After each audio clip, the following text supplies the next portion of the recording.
एक सेकंड में अपने मन बुद्धि की कंट्रोलिंग पावर को चेक करें। फिर से निराकार धाम। 1, 2, 3, 4, 5। बाबा को छू कर आ जाए वापस। बाबा को साथ लेकर आ जाए वापस। समय हो चुका है, बच्चे आह्वान कर रहे हैं। अपनी उच्च शिक्षाओं से हमें अपने समान बनाने वाले हैं मेरे मालिक। ऐ मेरे सरकार आ जाइए। हमारा ओबीडिएंट सर्वेंट बनकर वो नीचे की ओर आ रहा है। सन्मुख पधारे हैं ईश्वर। कह रहे हैं मैं आपका ओबीडिएंट सर्वेंट। और मैं बाबा का हाथ हाथों में लेकर कह रही हूँ, नहीं बाबा, मैं आपका ओबीडिएंट बच्चा, मैं सेवक आपका, मैं गुलाम, मैं गुलाम, मैं गुलाम आपकी। आपने हमें पहचाना, अपना हाथ हमारे माथे पर रखा। आपका बहुत शुक्रिया। मुझे अनाथ को आपने सर्व संबंध के सैक्रिन बना दिया।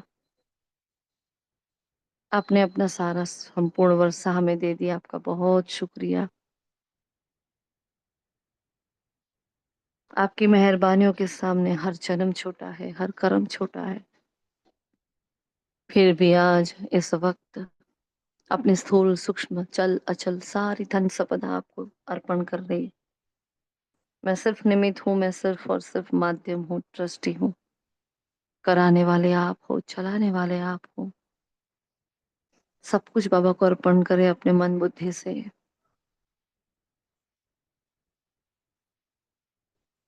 और विराजमान हो जाए एकाग्रता के आसन पर आसीन। मन की कलम बुद्धि की डायरी को साथ लिए आज के महावाक्यों को धारण करने की शक्ति भरती जा रही। परमात्मा की आज्ञा पालन करने की दुआएं मिल रही है। शुक्रिया मीठे बाबा, तेरा बहुत बहुत बहुत दिल से शुक्रिया। आप सभी रूहानी फरिश्तों का भी दिल से शुक्रिया। ओम शांति। ओम शांति। ओम शांति। Good morning. Godly morning all of you. आज 29 अप्रैल 2025 के महावाक्य है। आज की मुरली भी बड़ी धारणा युक्त मुरली है। बाबा हमें अपने अमूल्य जन्म के लिए बता रहे हैं कि कितना अमूल्य जन्म है। समय की पहचान भी दे रहे हैं और कितने सारे दिव्य गुण हमारे अंदर होने चाहिए, क्योंकि हम क्या है, ईश्वरीय संतान है। तो ईश्वरीय संतान कहलाने वाले बच्चों की मुख्य धारणाएं क्या होती है, वो पूछा है बाबा ने हमें। तो बाबा ने देखो एक दूसरे के साथ कैसे रहना है, कैसे तालमेल मिलाना है, क्योंकि जिस धरती पर जाने वाले हैं वह नाम निशान नहीं है मैंपन मेरेपन का, है ना। बाबा ने फिर से आज बहुत सारा चेकिंग बताया है हमारा। और फिर से चार्ट बढ़ाने के लिए कहा है आज हमें, ठीक है। और पावरफुल वरदान भी दिया है बाबा ने, बिल्कुल ही मायाजीत स्वराज्य अधिकारी आत्मा का, है ना।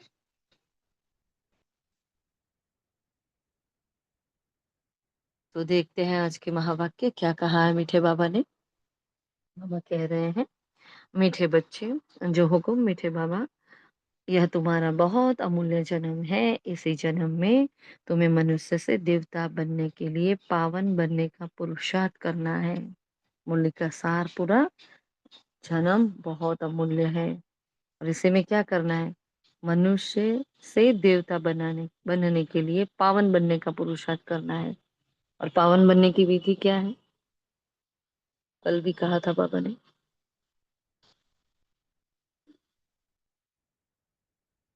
पावन बनने की विधि क्या है भाई, बताओ। कल क्या कहा था बाबा ने।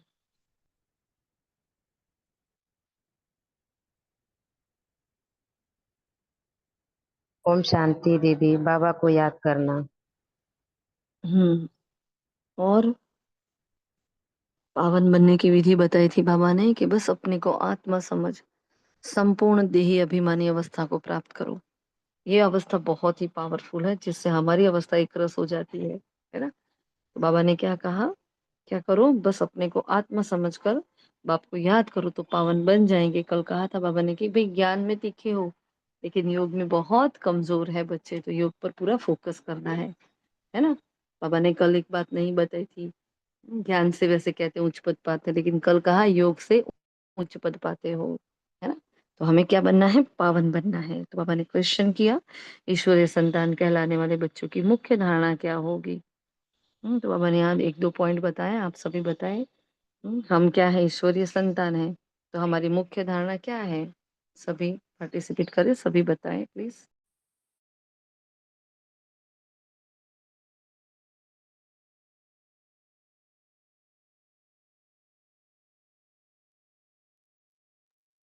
जी दीदी, मुरली के अलावा ये है कि हमें अपनी चाल चलन पे पूरा ध्यान रखना है। किसी से रफ टफ बात नहीं करनी है। सूक्ष्म पाप जो आपने उस दिन सेंड की और जो भी है वो सब नहीं करना है। हमारे चलन पर पूरा अटेंशन रखना है। जी।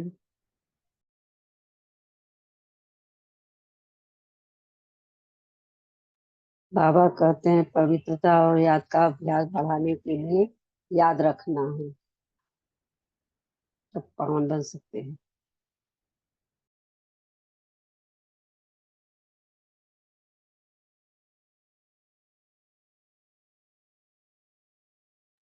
ओम शांति। बाबा की दी हुई धारणाओं पर पक्का चलना।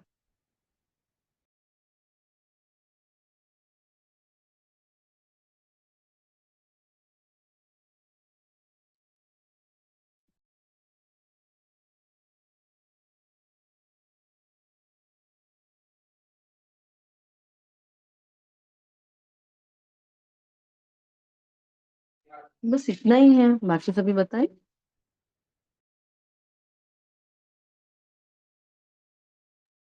कोई फालतू बातों नहीं करना, और झूठ नहीं बोलना।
ओम शांति। कंटिन्यू करें आप लोग जल्दी फटाफट, हमें 5 मिनट लगेंगे, है ना। प्लीज म्यूट ना रहे आप सभी। हाँ, क्या क्या धारण करना है फटाफट बताएं।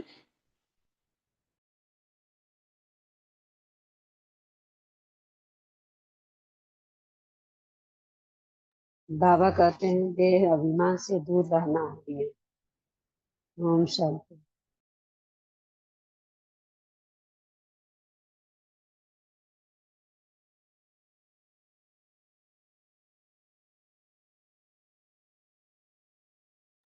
ओम शांति।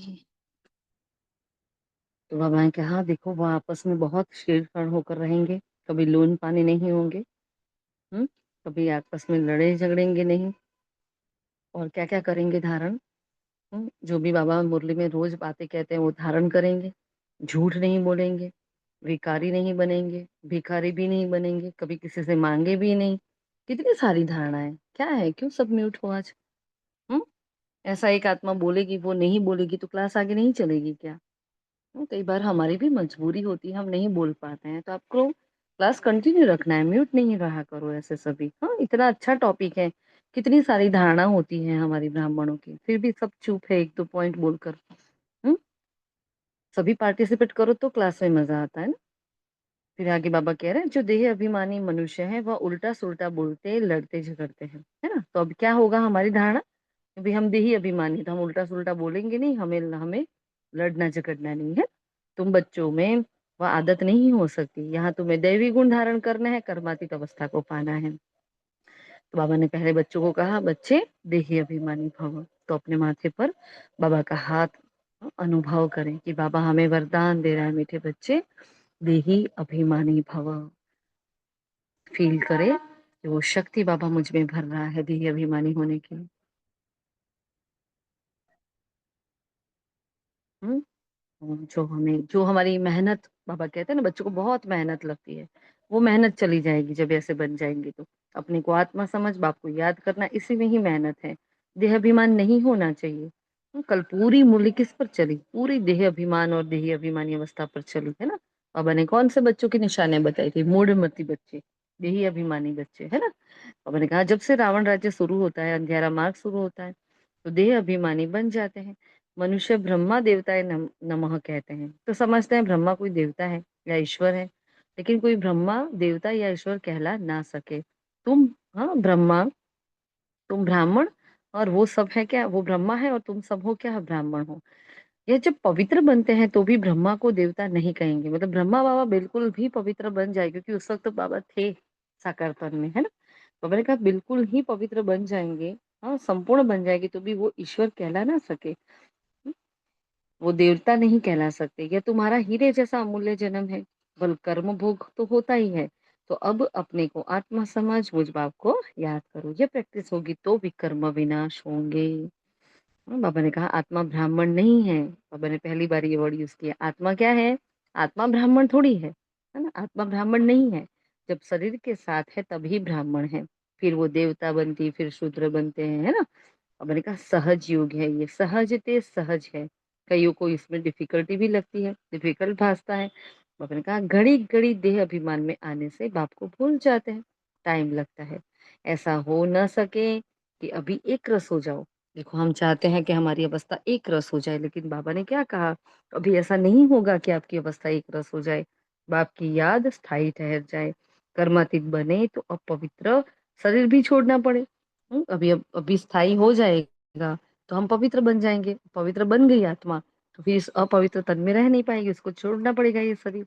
इसलिए बाबा ने कहा अभी बने नहीं हो, हम सब आत्माएं भाई भाई हैं, तो फिर आत्मा को कुछ नहीं होगा।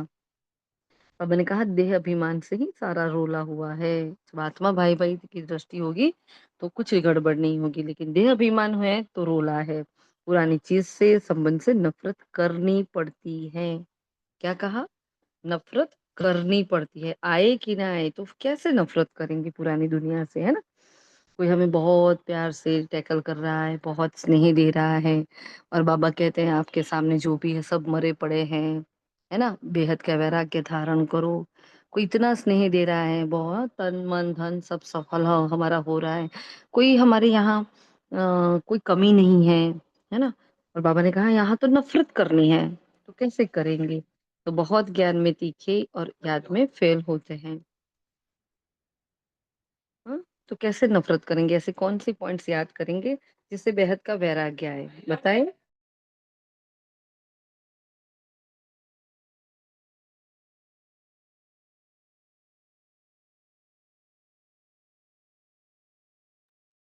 जी दीदी, जैसे कल या मीन्स कभी हमारी अभी रिसेंटली बात हुई थी ना कि कई आत्माओं का प्यार है ना वो शरत वाला होता है, मीन्स शर्तें लागू ऐसा प्यार होता है। पर बाबा का प्यार देखो ऐसा कुछ नहीं है, मतलब कोई उसमें शर्त नहीं है। जी, तो इस हिसाब से दुनिया से वैराग्य आता है ना। जी,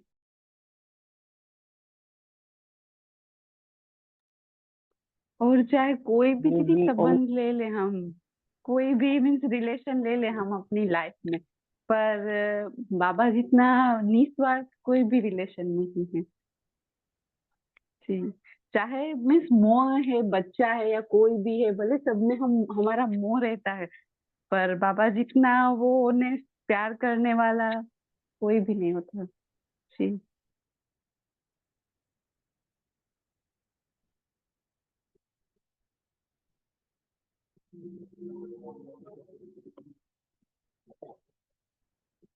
दीदी इस सारे दिन में कब्र दाखिल होनी है, सब मरे पड़े हैं।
ओम शांति। आप मुरली आगे बढ़ाए।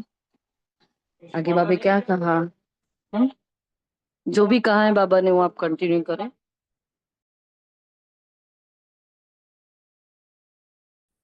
वैसे मुरली सबने पहले एक बार सुन ली, अभी फिर से सुन ली। इस मुरली से हमें धारण क्या करना है ना? बाबा क्या क्या कह रहे हैं, तो जो धारण करने की बातें हैं उसी से हम थोड़ा विस्तार कर लेते हैं। बाबा ने कहा जो अपनी जांच करो, हम बाप की याद में कितना समय रहते हैं। तो रोज बाबा ये जांच करने के लिए कहते हैं, हमें अपनी चेकिंग करनी है। दैवी गुण कहाँ तक धारण किए हैं, तो परसेंटेज वाइज हमें दैवी गुण चेक करने हैं अपने। हमारे में कोई अवगुण तो नहीं है। तो कौन कौन से अवगुण हैं जो परसों हमने संडे की वाणी से, जो अगर आप लोगों ने होमवर्क किया होगा तो उसमें हमने अपनी कमियां लिखी थी, है ना? कमियां लिखनी थी और उसके सामने क्या करना था, क्या बताया था? कमी लिखकर फिर क्या करना था? उसका याद है निवारण होमवर्क? करना था। हाँ, उसके सामने क्या लिखना था? उसका सॉल्यूशन लिखना था, है ना? और फिर क्या करना था? हम्म? कमी लिखी, उसके सामने उसका सॉल्यूशन लिखा था, और फिर क्या बनाना था? उसका प्लान बनाना था। बनाया सबने? हम्म? क्योंकि बाबा देखो आज भी कह रहा है हमारे में कोई अवगुण तो नहीं है। अब कमी समझो, कमजोरी समझो, अवगुण समझो, जो भी क्या है यही है ना, सब एक ही है ना। तो क्या करना है, अपने अवगुण जब तक हम चेक नहीं करेंगे तब तक हमारे अंदर गुण कैसे आएंगे? तब तक हम यही समझे कि नहीं हम बहुत अच्छे हैं, बहुत अच्छा चल रहा है। अच्छा चल रहा है, बेटर देन बिफोर, पहले से बहुत अच्छा है, लेकिन फिर भी अभी बहुत कमियां हैं। हाँ, अगर कमी ना होती तो बाबा इतनी मुरलियां चलाते ही नहीं हमारे लिए। तो कमी को दूर करने के लिए क्या करना पड़ेगा? पहले तो रियलाइज करना पड़ेगा कि मेरे अंदर हाँ स्वीकार्य भाव ये होना चाहिए कि नहीं, मेरे अंदर ये कमी है ना। उसको स्वीकार करो और फिर उसमें सुधार करो। ठीक है, तो जिन्होंने वो वर्क नहीं किया है, सभी ने किया होगा, मैं बस यही समझ कर चल रही हूँ क्योंकि 2 दिन से कह रहे हैं आपको, है ना। तो सभी ने किया होगा, नहीं किया तो प्लीज कर लेना। बाकी सबका अपना अपना पुरुषार्थ, अपनी मर्जी है। बाबा ने कहा हमारा खान पान चाल चलन रॉयल है, ये चेक करो। हर बात में रॉयल्टी, है ना। मैं क्या कर रही हूँ, मैं चुप हूँ तो मेरा अंदर अंतर्मन चलना नहीं चाहिए। हाँ, मैं बोल रही हूँ तो मैं बहुत रॉयल्टी से बोलूं। मेरी आवाज ऊंची नहीं होनी चाहिए, मुझे कम शब्दों में बात बोल देनी है। या तो मुझे नहीं कोई समझने वाला है तो चुप रहो। हम्म तो अपना चाल चलन रॉयल है कि नहीं वो हमें देखना है। फालतू बातें तो नहीं करते हैं। तो फालतू बातें क्या होती हैं? किसी की पर चिंतन करना, पर निंदा करना, ये फालतू बातें हैं, व्यर्थ बातें हैं। लेकिन और भी होता है, उसको भी और गहराई से देखो, और गहराई से देखो। फॉर एग्जाम्पल, जैसे माताएं सभी सेवा में साथ होती है ना। अभी एक पॉइंट लेकर कोई चर्चा कर रहा है, सपोज ये भोग ऐसा कैसे बना। हाँ, एक एग्जांपल दे रहे हैं कि देखो ब्राह्मणों में भी व्यर्थ कितना हो जाता है। फिर उस पर कोई एक कहता है ये करो, दूसरा कहता है ये करो, तीसरा कहता है ऐसा नहीं, ऐसे करोगे तो ऐसा होगा, चौथा बोलेगा ये नहीं ऐसे, फलाने ऐसा किया था आपने भी ऐसा करो, ये करो। मतलब एक पॉइंट है और वो क्या हो गया, सपोज कोई आइटम बनानी है, वो हमारी पूरी हो गई, है ना, वो पूरी हो गई है, हमने बना लिया है, वो खत्म हो गया। फिर उस पर ही वार्तालाप करना, हाँ, तो ये भी क्या है, व्यर्थ है। होता है कि नहीं होता? हाँ, फिर जब हम ज्ञान की बातें करते हैं, हमें फोकस करना, सपोज मुरली क्लास चल रहा है सेंटर पर, सेंटर पर मुरली क्लास चल रहा है, फिर एक पॉइंट कोई आ गया, उस पर चिंतन चल रहा है, और उस पर चिंतन चल रहा है, कोई फालतू के सवाल कर रहा है, कोई फालतू का जवाब कर रहा है, कोई अंदर अंदर बातें कर रहा है, वहां दीदी मुरली चला रहा है, कोई अंदर अंदर बातें करने लगता है। ये सब क्या है, ये सारा के सारा व्यर्थ है। अब वो वाला व्यर्थ तो हम नहीं करते हैं कि आस पड़ोस में जाकर बैठे हैं, आपकी बहू ऐसी, आपकी सास ऐसी, वो हम करते ही नहीं। अब ब्राह्मणों को पता है नहीं करते, लेकिन हम ब्राह्मण किस डेप्थ में व्यर्थ में जा रहे हैं देखो। ये सभी क्या है, व्यर्थ है ना। एकदम सटीक सीधी सीधी मुरली जो चल रही है, और मुरली से मुझे क्या पुरुषार्थ करना है, बस उसी पर बात होनी चाहिए। हाँ, अपने अनुभव बताओ। अपने बाबा ने कहा अनुभव की अथॉरिटी सब है। अनुभव अगर शेयर करते हैं तो क्या होता है, उससे आत्माओं को बल मिलता है, अनुभव का भी बल मिलता है, आप आत्माओं को सीखने को मिलता है। लेकिन जा रहे हैं मुरली पर और हम कर कुछ और रहे हैं, चिंतन इतना दूर चला गया कि मुरली तो बिल्कुल बिल्कुल साइड में रह गई। बाबा भी सोचता रहता है कि ये क्या कर रहे हैं, कब मेरी बारी आएगी बोलने की। ऐसा नहीं होना चाहिए, तो ये सारा का सारा व्यर्थ है। तो ब्राह्मणों में व्यर्थ कहाँ कहाँ है, उसको चिंतन करो। बड़ा बड़ा व्यर्थ तो गया हमारे जीवन में से, लेकिन अब छोटा छोटा व्यर्थ कहाँ है। कोई पेपर आ गया, उसके ऊपर कितना चिंतन चल रहा है ना। फॉर एग्जाम्पल, एक जस्ट ऐसा हुआ कि कोई आत्मा बहुत बददुआ दे रही है, बहुत बददुआ दे रही है। उस वक्त हमारे मन में क्या चल रहा था, हम चेक कर रहे थे कि आपके मन में अभी क्या चल रहा है। तो बाबा ने जो पॉइंट बताया था कि वो आपको 10 बददुआ दे, आपको उसको एक बददुआ दे, आपको उसको 10 दुआ देने हैं, है ना। तो तुरंत एकदम शांत, बिल्कुल शांत, कोई संकल्प नहीं। हम्म?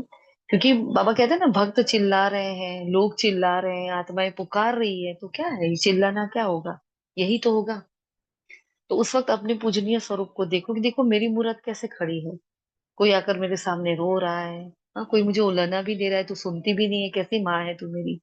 हाँ, तो क्या करते हैं हम, चुपचाप, मूर्ति तो चुपचाप खड़ी होती है ना, कि उससे जो वाइब्रेशन जाने होते हैं वो तो जाते ही है, जो कर्म वहां होना होता है वो तो होता ही है। और हर आत्मा के अपने कर्म की कुंडली होती है, उस हिसाब से उसका भाग्य बनता है। कोई देवी माँ के कहने से कुछ नहीं होता, है ना। लेकिन क्या करते हैं, वो दुखी हैं बेचारे, उनको भगवान नहीं मिला तो तड़पते हैं, चिल्लाते हैं। हमसे उनकी कुछ एक्सपेक्टेशंस होती हैं, जो हम सारी एक्सपेक्टेशन नहीं पूरी कर पाते हैं। तो क्या करते हैं, वो फिर ऐसे चिल्लाते हैं, हमारी ग्लानि करेंगे, हमें बद्दुआ देंगे, हाँ, कुछ गलत बोलेंगे, ऐसा बोलेंगे जिससे हमारे अंदर आक्रोश आ जाए, हम कुछ सामने 2 शब्द बोल दें, लेकिन एकदम चुप, एकदम मौन, है ना। तो एट द पॉइंट जब हमें पेपर आता है, तब हमारे मन की अवस्था कैसी है, हमें ये देखना है।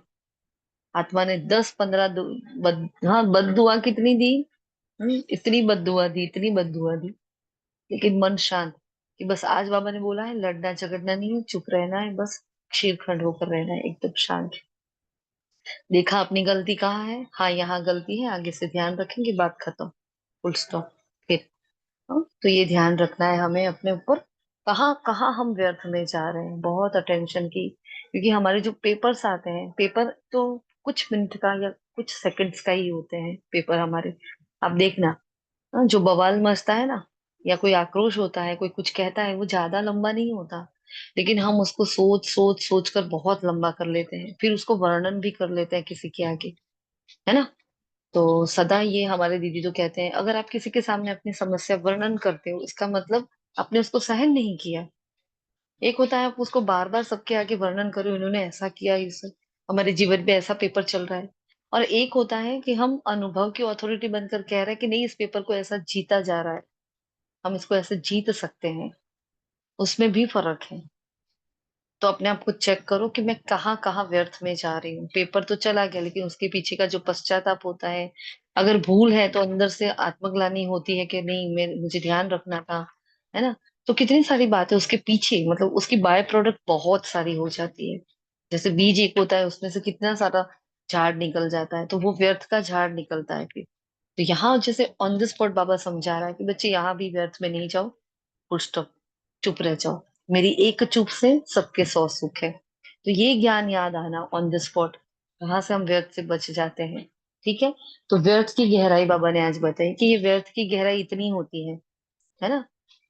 सवेरे से बाबा जैसे ये व्यर्थ का दिखा रहा है, हम देख रहे थे, हम सेवा में थे, तो माताएं क्या क्या बात कर रही है, क्या क्या कर रहे हैं, तो कैसे कैसे आत्माएं बेचारी पता भी नहीं है और व्यर्थ में चली जाती है, उनको नहीं पता कि हम क्या बात कर रहे हैं।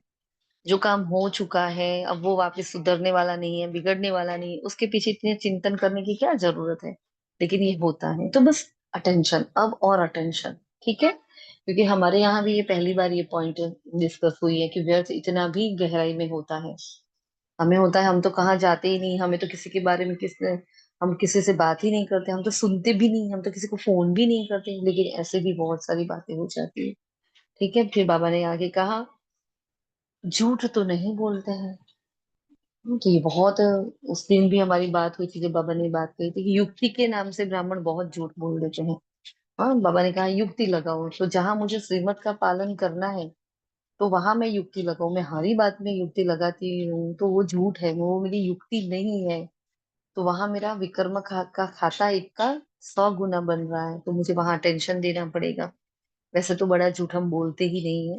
हाँ, लेकिन सपोज सपोज घर में सब विरोध कर रहे हैं और हमें सेंटर पर जाना है, हाँ, तो हम बोलते हैं हम सब्जी लेने जा रहे हैं, हम जाते हैं सेंटर पर।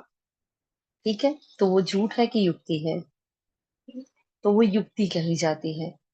लेकिन आप रोज ही उसी टाइम पर जाते हो, आप उसी टाइम पर जा सकते हो, फिर भी आप उसी टाइम पर जाते हो, फिर रोज झूठ बोलते हो, तो वो झूठ हो जाता है। जहां आप एडजस्ट कर सकते हो, जहां बच सकते हो झूठ से, उतना बचो, है ना।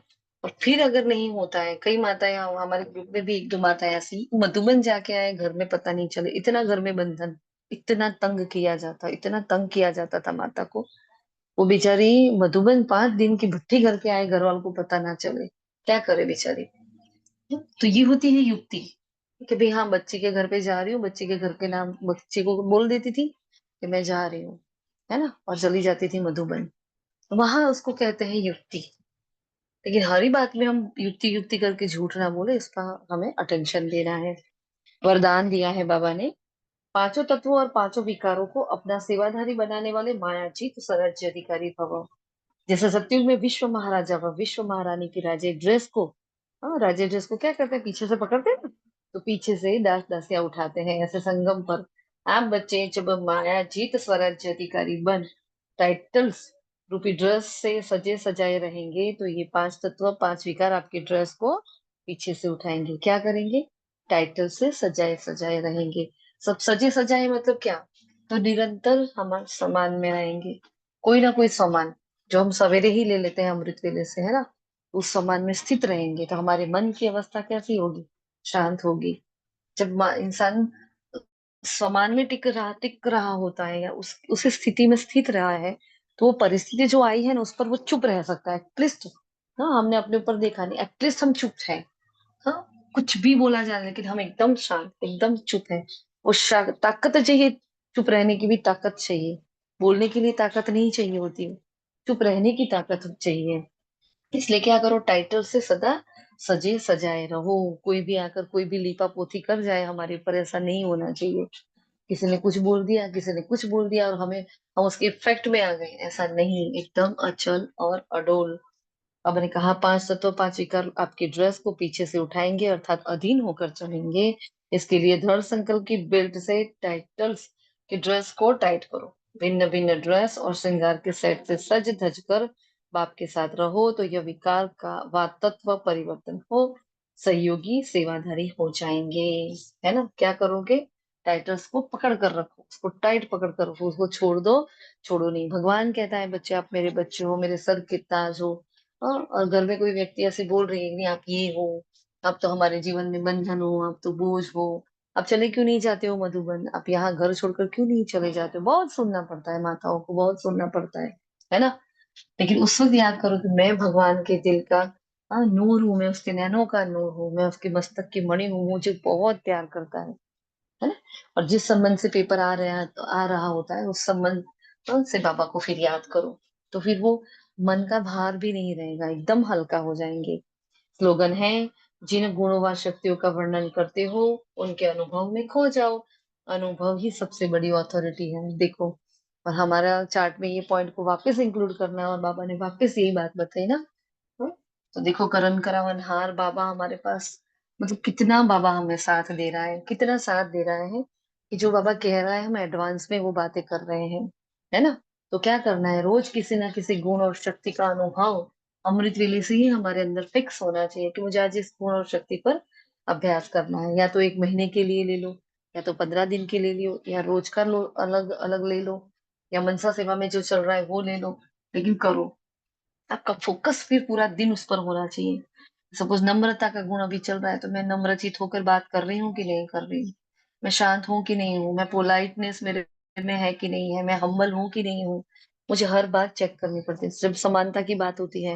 हाँ, तो जैसे भाई मेरे मम्मी पापा है, वैसे ही मेरे सास ससुर है, क्या दोनों के प्रति मेरा समान भाव है कि नहीं है? नहीं होता है, तो उसको समान करो। है ना? तभी हम विश्व कल्याणकारी कहे जाएंगे। इसलिए हर गुण और शक्ति का अनुभव करना मोस्ट मोस्ट इम्पोर्टेंट है ना? 2 दिन पहले भाविका बहन ने शेयर किया था वो गुण वाला पेज, और हमने उसको टैग कर दिया है, पिन कर दिया है उड़ान वाले ग्रुप में शायद। तो आप उसको पढ़ो, कितने सारे गुण शक्तियां उसमें लिखे हुए हैं। है ना? और क्या कमियां हैं, अवगुण भी लिखे हैं और गुण भी लिखे हैं। तो वो आप पढ़ना, वो आपको पता चलेगा कि हाँ, मेरे में ये नहीं है, तो मुझे उस पर अभ्यास करना है। वर्क तो करना पड़ेगा, होमवर्क तो करना पड़ेगा। हम वर्क नहीं करेंगे तो ये भी सत्संग हो जाएगा। इसलिए होमवर्क करो प्लीज सभी, है ना? फिर अव्यक्त इशारा है, स्वयं को बाप के साथ कंबाइंड समझने से विनाशी साथी बनाने का संकल्प समाप्त हो जाएगा। बाबा सदा मेरे साथ कंबाइंड है ना। कल कहा ना, शिव और शक्ति अलग नहीं हो सकते, है ना? तो क्योंकि सर्वशक्तिमान साथी है, जैसे सूर्य के आगे अंधकार ठहर नहीं सकता, वैसे सर्वशक्तिमान के आगे माया का कोई भी व्यर्थ संकल्प भी ठहर नहीं सकता। कोई भी दुश्मन वार करने के पहले अकेला बनाता है, इसलिए कभी अकेले नहीं बनो। हम सदा आत्माओं को कहते हैं, जो आत्माएं ग्रुप से दूर जाती है ना, सदा कहते हैं आप ग्रुप से दूर नहीं जाओ। अभी संगठन की बहुत जरूर है, बहुत बड़े बड़े संगठन बने हुए हैं, लेकिन ये संगठन जो हम साथ में सब मिलकर काम करते हैं, मिलकर पुरुषार्थ करते हैं, दूर नहीं जाओ उससे। है ना? जितना हो सके संगठन के साथ रहो, आपके सेंटर पर, फिर यहाँ ऑनलाइन ऑफलाइन जो भी है। तो जितना हम ग्रुप में साथ में रहकर एक दूसरे के साथ तालमेल मिलाकर चलेंगे, उतना ही हम बचकर रहेंगे। कि कोई भी देखो, दुश्मन क्या करता है, पहले अकेला करता है फिर वार करता है। हम्म?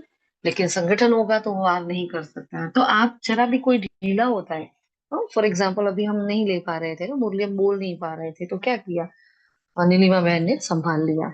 है ना? तो वैसे ही अगर हम कभी ढीले होते हैं या किसी का कोई प्रॉब्लम हो जाता है, तो दूसरा उसको संभाल लेता है।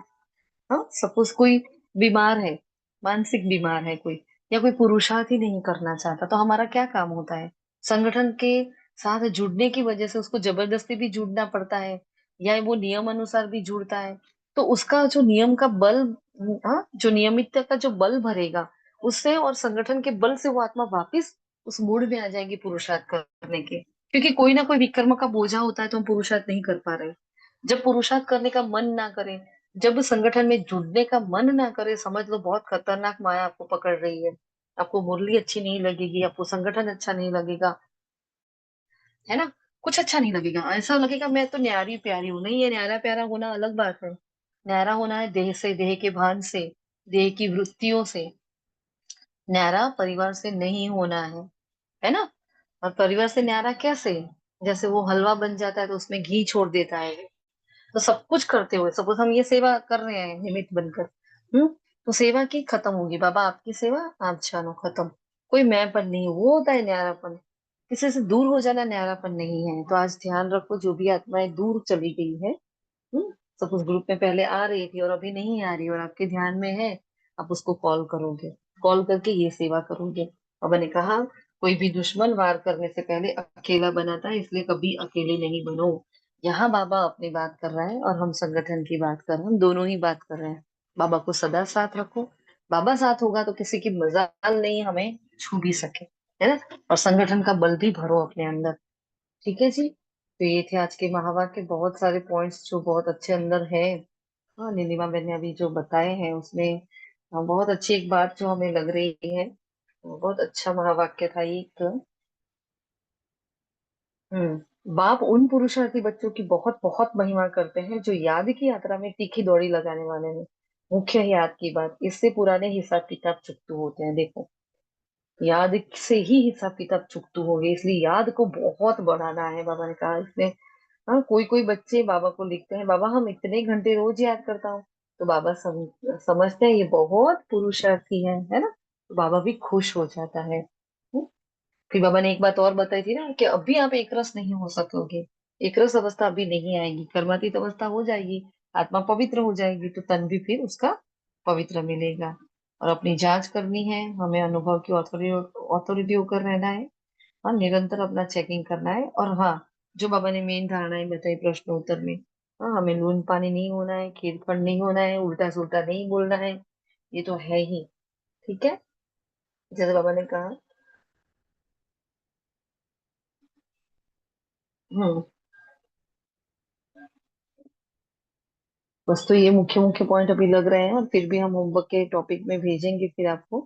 कुछ बाकी रह गया हो तो सॉरी, जो हमारी वजह से थोड़ा क्लास डिस्टर्ब हुआ उसके लिए, है ना। अभी किसी को कुछ कहना है?